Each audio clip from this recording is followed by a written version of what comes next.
Oi pessoal, sou o Arthur e vou falar sobre o artigo Caracterização Estrutural e Proteômica da iniciação da infecção por vírus gigantes. Foi publicado na revista Cell nesse ano de 2020. Bom, os vírus gigantes foram primeiramente descritos em 1992, mas a biologia deles ainda é complexa e pouco conhecida.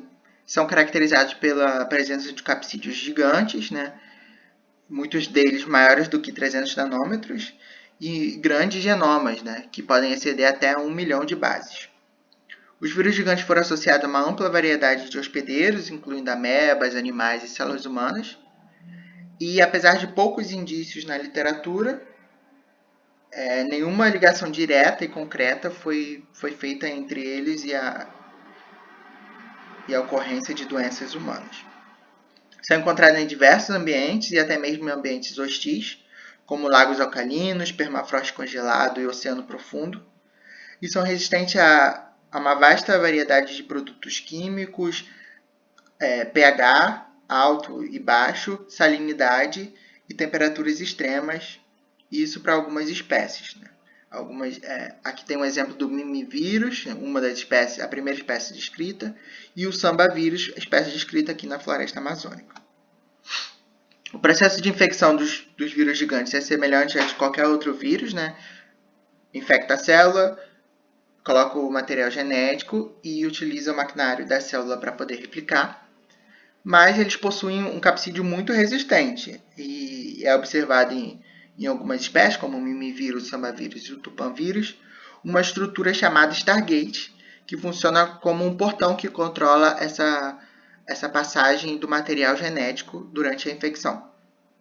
Nesse artigo, eles buscaram estudar em um sistema de modelo in vitro os mecanismos que governam essa liberação do genoma nos vírus gigantes e também identificando proteínas específicas liberadas durante o estágio inicial da abertura do Stargate. Observaram que o sambavírus se mostrou muito resistente a uma vasta maioria de tratamentos químicos que eles testaram. Muitos desses produtos químicos são muito prejudiciais para qualquer outro tipo de vírus, mas o sambavírus se mostrou resistente. E também se mostrou resistente a altos pHs e temperaturas consideráveis. E se mostrou sensível somente a pH abaixo de 3, onde observou uma porcentagem de capsídeos abertos por volta de 60%. E também uma temperatura acima de 100 graus Celsius também se mostrou prejudicial para a manutenção do capsídeo. Nessa imagem a gente pode ver que no tratamento combinado, principalmente de pH baixo e de alta temperatura, a gente vê uma deformação muito grande no capsídeo. Eles observaram que são liberadas proteínas desses capsídeos durante a abertura do Stargate e submeteram o sambavírus e o tupãvírus a 4 condições, uma condição controle, uma de baixo pH, uma alta temperatura e uma combinação de baixo pH e alta temperatura. Nessas condições, eles fizeram uma centrifugação, coletaram o sobrenadante, onde ficam essas proteínas, e fizeram uma análise do conteúdo por meio do SDS-PAGE, que seria uma eletroforese de gel de poliacrilamida, e observaram uma diferença das proteínas para cada um dos vírus. Eles também fizeram a identificação das proteínas liberadas por 2 métodos. Uma pela digestão das bandas do gel, depois cromatografia líquida acoplada à espectrometria de massas, e depois os peptídeos foram comparados com o banco de dados e obtiveram assim 48 proteínas do sambavírus, 26 proteínas do tupãvírus para o tratamento de pH baixo, e fizeram também um método de proteômica shotgun para maximizar a cobertura. Identificaram 43 proteínas para o sambavírus e 37 proteínas para o tupãvírus, além de um grande número de proteínas para esses vírus não tratados em pH baixo.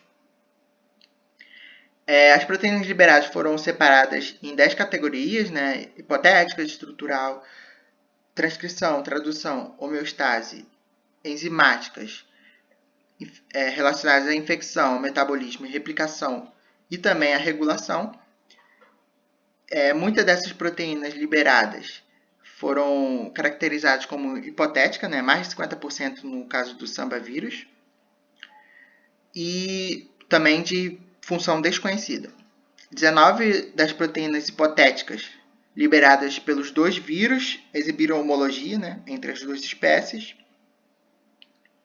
E as proteínas liberadas previstas estarem envolvidas em tradução e replicação tinham homólogos entre as duas espécies. As proteínas previstas para estarem envolvidas na transcrição e regulação, por outro lado, não mostraram homologia entre as duas espécies. As conclusões principais desse trabalho foi a identificação, né, eles conseguiram fazer a identificação das proteínas que são liberadas durante o estágio inicial de infecção desses dois vírus gigantes, o Samba vírus e o Tupã vírus. Mais da metade das proteínas liberadas são anotadas como hipotéticas e de baixa complexidade, e o grupo conseguiu fornecer previsões funcionais para algumas delas, por meio de homologia.